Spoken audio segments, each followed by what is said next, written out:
You think you fall in love with another person. That seems obvious. That seems like the most basic thing a human being can say about themselves. I fell in love with her. I fell in love with him, with them, with who they are. But I want to suggest something uncomfortable. Most of the time, that is not what is actually happening. What you fall in love with is not another person, not really. What you fall in love with is how that person makes you feel about yourself, the reflection they offer you, the version of yourself that seems to exist when you are near them, the story about who you are that suddenly seems possible when they look at you in a certain way. And that difference between loving a person and loving what a person does to your inner world, that difference explains almost everything that goes wrong in human relationships. It explains why someone who seemed perfect at 6 months becomes impossible at 3 years. It explains why people who genuinely want love keep choosing partners who cannot give it to them. It explains why the warmth that was once so effortless slowly curdles into resentment, into distance, into a quiet and exhausting performance. People think love is a feeling. They think it is something that either exists or it does not. And when it fades, they conclude that it was never real, or that the person was wrong, or that love itself is simply fragile. But those are all surface-level interpretations. They stop at the symptom and never reach the mechanism. I have spent a great deal of my life watching how people actually behave, not what they say about themselves, not the explanations they offer after the fact, but the patterns they repeat, the choices they make, the things they feel when a relationship begins to destabilize. And what I have observed is this: most people do not understand their own motives in love, not at the beginning, often not at the end. And the gap between what they believe is happening and what is actually happening is where almost all of the suffering originates. So let me walk you through what I have come to understand, not to discourage you from love, but because clarity, even when it is uncomfortable, is far more useful than a pleasant story. Let us start at the beginning, with attraction, with that feeling of being pulled toward someone. Most people treat attraction as evidence, as proof that something real is there. They feel it strongly, and they conclude it must mean something true about the other person. But here is the question I want you to sit with. What exactly are you attracted to in those first weeks? You do not know this person yet. You know almost nothing about how they handle stress, how they behave when they feel threatened, what they do with disappointment, what they need when they are afraid. You have not yet seen who they are across time, across difficulty, across ordinary life. And yet the feeling is powerful, sometimes overwhelming.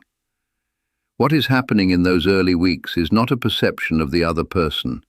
It is a projection onto them. You take the traits you can see, a gesture, a laugh, a certain ease in conversation, and your mind fills in the rest, quietly, automatically, without your awareness. It builds an image, an ideal figure that happens to be standing in front of you wearing that person's face. You respond not to who they are, but to who you have imagined them to be. Early romantic love is always, to some degree, an act of imagination. This is not a flaw in the person experiencing it. It is how the mind works. The mind does not wait for complete information before forming an emotional response. It takes what is available and constructs a story, and then it responds to the story. But there is a consequence to this.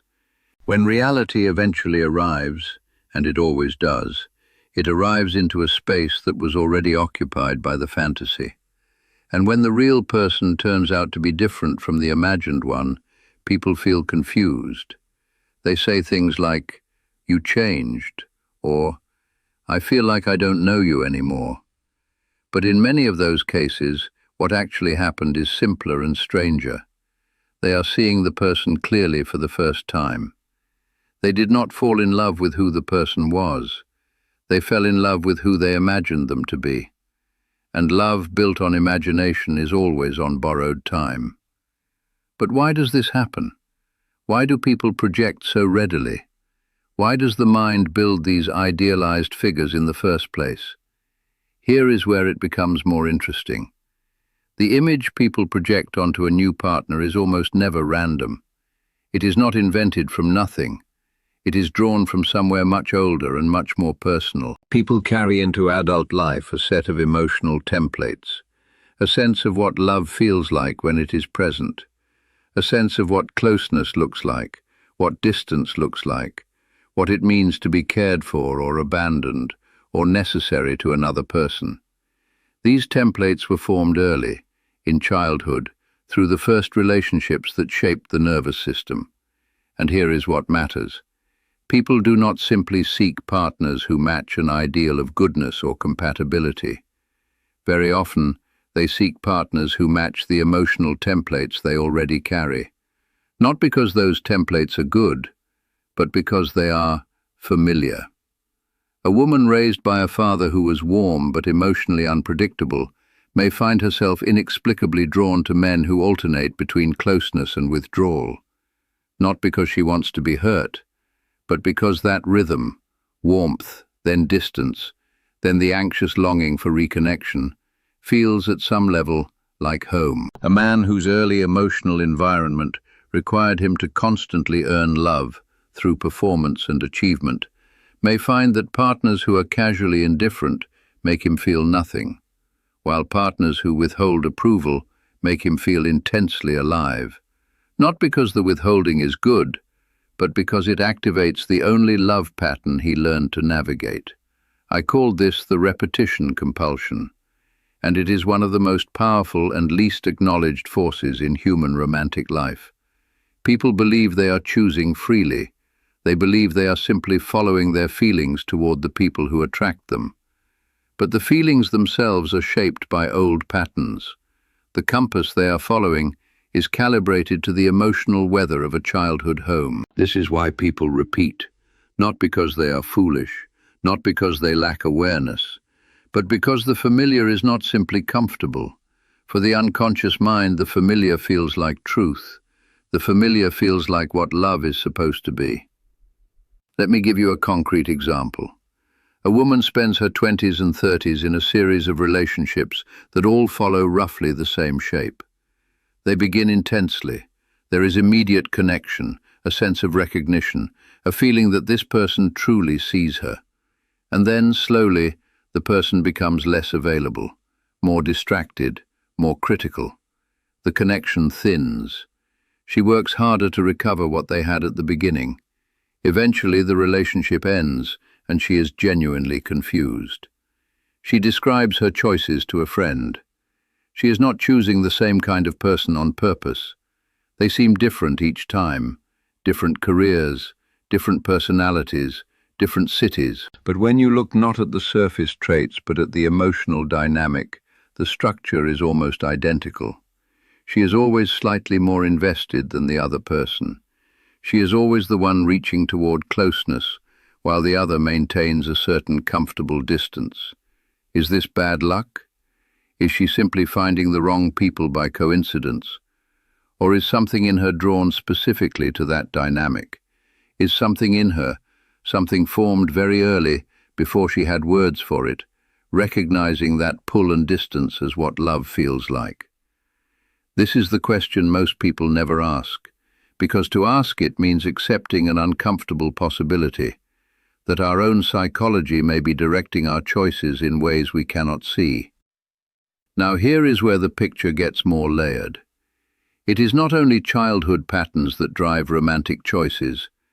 There is another force at work in early love, and it is far less discussed. When you fall in love with someone, one of the things that is happening, quietly alongside everything else, is that you are borrowing their reflection of you. The person admires you. They find you interesting, attractive, compelling. And something happens to your sense of self when that occurs. You feel more solid, more real. The version of yourself you have always hoped was true suddenly seems confirmed. Think about the early weeks of a relationship. What makes them so intoxicating? People often say it is the other person, their presence, their qualities, their company. But notice what else is happening. In those early weeks, someone who finds you remarkable is paying close attention to you. They are interested in your thoughts. They are attracted to your face. They want to be near you. And all of that attention acts like a mirror held up to your better self. People very often fall in love, at least partly, with the version of themselves they see reflected in the eyes of someone who admires them. And this creates a dynamic that is worth understanding clearly. Because what happens when the admiration shifts? What happens when a partner, having become comfortable and familiar, stops offering constant confirmation? When they begin to see you more completely, including your flaws, your fears, your ordinary frustrations. For many people, this shift is experienced as the death of love. The warmth fades. The interest seems to drain out. They feel less seen. They may describe their partner as having changed or as having never truly understood them. But what has actually changed is the mirror. The partner is no longer reflecting an idealized image. They are reflecting something more accurate. And if a person's sense of self depends heavily on having that idealized reflection constantly available, the fading of that reflection feels like the relationship itself is dying. What they called love was partly, perhaps mostly, the feeling of being admired. And when admiration becomes familiarity, they mistake that transition for loss. There is a concept I want to introduce here because it is one of the more useful tools for understanding what actually occurs in long-term relationships. A partner can function as a mirror. In the early stage, they reflect back the ideal image we want to see. We feel more intelligent when they laugh at our thoughts. We feel more attractive when they look at us. We feel more worthy of love simply because this particular person, someone we also find remarkable, has chosen us. Now here is the troubling implication. If the relationship is partly sustained by that mirroring, if it is partly about what the partner confirms in us, then the relationship is not really centered on the partner. It is centered on ourselves, on our own need for a certain reflection. People find this uncomfortable to hear. But look at how relationships actually deteriorate, and you will see this pattern everywhere. A man feels strongly attracted to a woman who finds him extraordinary, clever, capable, important. As time passes and she comes to know him more fully, including the parts of himself he is less proud of, the strength of her admiration naturally moderates. It becomes more accurate, more honest, and he begins to feel something like irritation, or boredom, or a vague sense that something between them has gone wrong. He may tell himself she has changed, that she has become critical, that she doesn't appreciate him the way she once did. But what has really happened? She has simply stopped being a flattering mirror. She has become a realistic one, and he cannot tolerate the reflection. Now I want to address something that many people believe so firmly they rarely question it. People believe that when they feel intensely attracted to someone, when the feeling is overwhelming, when they cannot stop thinking about the person, when everything else in life seems slightly dim by comparison, they take this intensity as evidence of something real and true. The stronger the feeling, they reason, the truer the love. But this is one of the great misunderstandings about human romantic experience. That overwhelming intensity in early love is largely a neurochemical event. The brain releases dopamine in response to a new romantic connection in patterns that are remarkably similar to what occurs with other powerful compulsions. The heightened focus, the inability to stop thinking about the person, the sense that everything else has lost its importance. These are the products of a brain in a state of agitated seeking. This is not a minor detail. It has enormous consequences. Because if the intensity of early attraction is primarily a state of the brain, a kind of chemical storm, then it tells us almost nothing about the long-term viability of the relationship. It tells us nothing about compatibility, about values, about the capacity to sustain something over time. But people treat it as the most reliable evidence they have.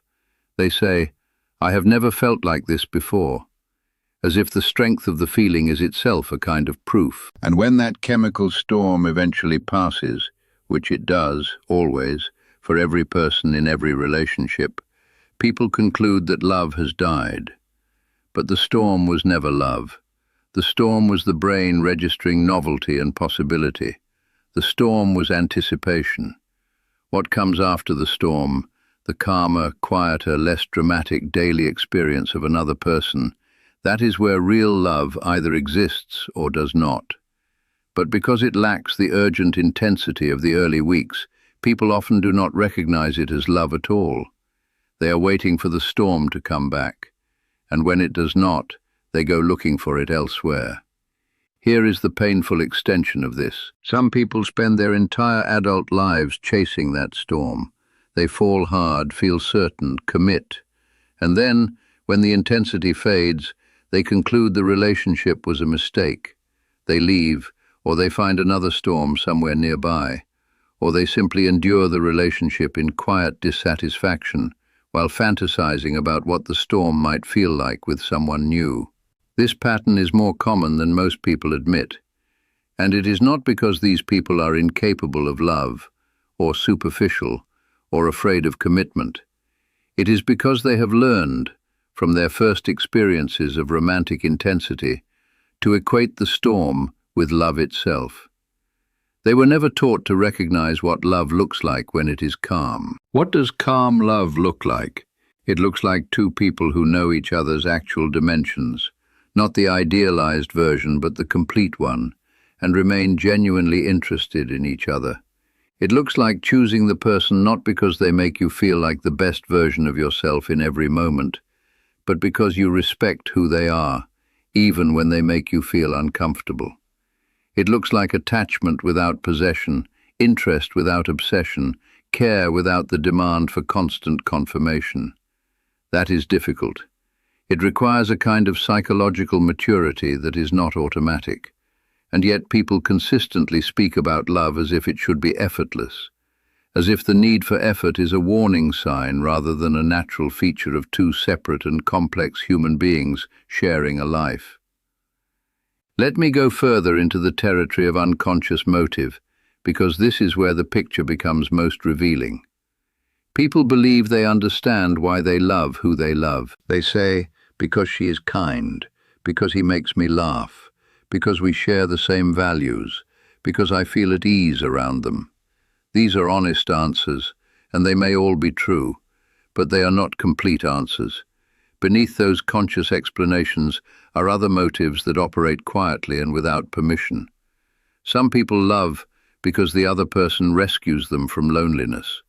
The love is real, but it is also entangled with relief, with gratitude that someone has interrupted an unbearable isolation. That rescue, the feeling of being chosen when they feared they would not be, becomes confused with love itself. And when the relationship loses its power to relieve that loneliness, when familiarity arrives and the couple becomes simply two people coexisting, the person may feel something strange. Not exactly that they no longer love their partner, but that they no longer feel the relief they once felt. And since the relief was what they called love, they conclude that love has gone. Some people love because the other person confirms their identity. The partner's admiration does not merely feel good, it is structurally necessary. Without it, their sense of who they are becomes unstable. They do not simply enjoy being appreciated, they require it in the way a person requires air. These relationships can feel very intense. The person is deeply invested, constantly attuned to the partner's mood and opinion, hypervigilant to any sign of disapproval. They may describe themselves as deeply in love, and in one sense they are. But the love is also doing a great deal of psychological labor. It is not simply an attachment to another person, it is a structural support for the self. And when the partner, being human, inevitably withdraws some of that confirmation, the response is not simply disappointment, it is something closer to panic. Because the threat is not only to the relationship, it is to the self. Here is a question I find worth posing. Why do people stay in relationships that make them unhappy?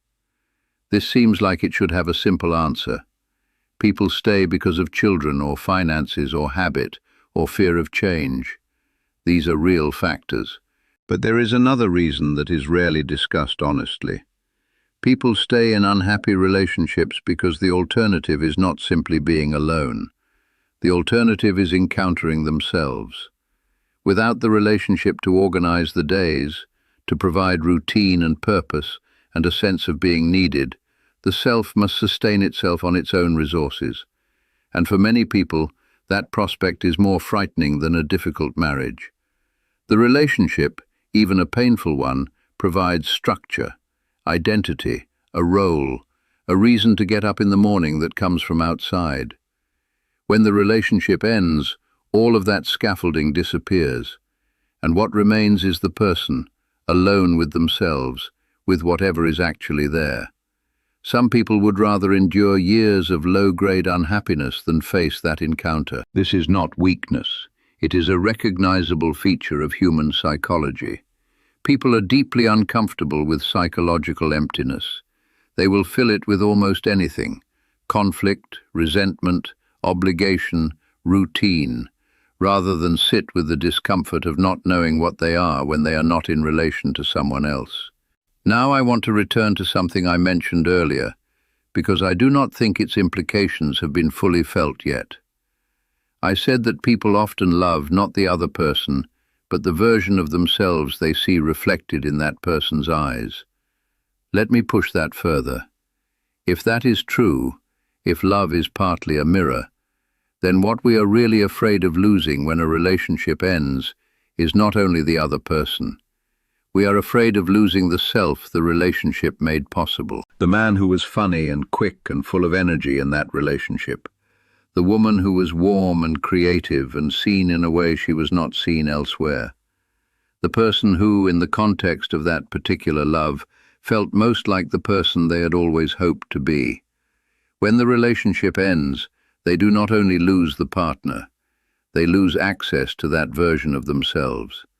And this may explain why certain breakups feel not only like sadness, but like a kind of dissolution. Like something important about who you are has simply ceased to exist. Because in a very real psychological sense, it has. The self that was built in that relationship, sustained by that particular mirror, no longer has the conditions it needed to feel real. This is why people often say, after a significant relationship ends, "I don't know who I am anymore." People assume this is poetic language, but I think it is often literally true. A portion of their experienced self was constructed through the relationship, and without the relationship, that portion collapses. So what does this mean for love? What is left after all of this? If early attraction is projection, and if the intensity of early love is largely neurochemical, and if relationships are partly systems of mutual mirroring and need satisfaction, then does anything remain that deserves the name? I think it does. But I think it requires something that most people resist. It requires seeing the other person accurately. Not the idealized version, not the projection, not the person shaped by your need for admiration or rescue or familiar emotional patterns. The actual person, in their full complexity, with their limitations and their fears and their contradictions. The person they are on a Tuesday afternoon, when nothing is dramatic and the relationship is simply a fact of ordinary life. Real love, what I would call mature love, is not the storm of early attraction. It is not the relief of having your loneliness interrupted. It is not the warmth of being admired by someone you admire. It is something quieter and more difficult. It is the sustained willingness to remain genuinely interested in another person after the projection has dissolved and the neurochemistry has settled and the mirror has become clear. That requires knowing yourself well enough to understand what you bring to the relationship beyond your needs. It requires tolerating another person's reality without immediately reshaping it to serve your own psychological purposes. It requires the ability to be near someone without requiring them to be a certain way in order for you to feel all right about yourself. Most people are not taught any of this. They are taught that love is a feeling, that you will know it when it arrives, that the right person will make it effortless. And then the storm ends, and the projection dissolves, and the mirror becomes accurate, and they conclude that something has gone wrong, that the love was not real, or that the person was not right, when in many cases what they have reached is simply the beginning, the place where love, if it is going to be love, actually starts. Let me close with a question I think is worth carrying. People spend a great deal of time asking whether someone loves them. They look for signs. They analyze behavior. They ask what it means when a person does this or says that, or becomes distant in this particular way. They want to know, is the love real? But I wonder if that is the right question, because love, as I hope I have now shown, is never a simple or transparent thing. It is always mixed. It is always entangled with need and projection and history and ego and the very human desire to feel confirmed in one's own existence. A person can love you and also need you in ways that are not always healthy for either of you. A person can love you and also be using the relationship to manage something old and unresolved. A person can love you and also be incapable right now of offering the kind of presence that love requires. None of that makes their love false, but it does make it complicated. So perhaps the more important question, the question I would leave you with, is not whether someone loves you, but why. Why does this particular person love you? What in them does this love serve? What in you does it confirm? What old story does it continue? What need does it answer? And equally, why do you love them? Not the easy answer, not the list of qualities, but the deeper answer. What does this relationship do for your sense of who you are? What does it allow you to feel about yourself? What would you have to face, honestly, if the relationship were to end? These are not comfortable questions, but they are, I think, the only questions that take love seriously enough. Because love that has been examined, love that you understand, at least partially, in its actual structure rather than its idealized form, that is the only love capable of growing into something genuinely durable. Everything else is a beautiful story that reality has not yet been allowed to interrupt.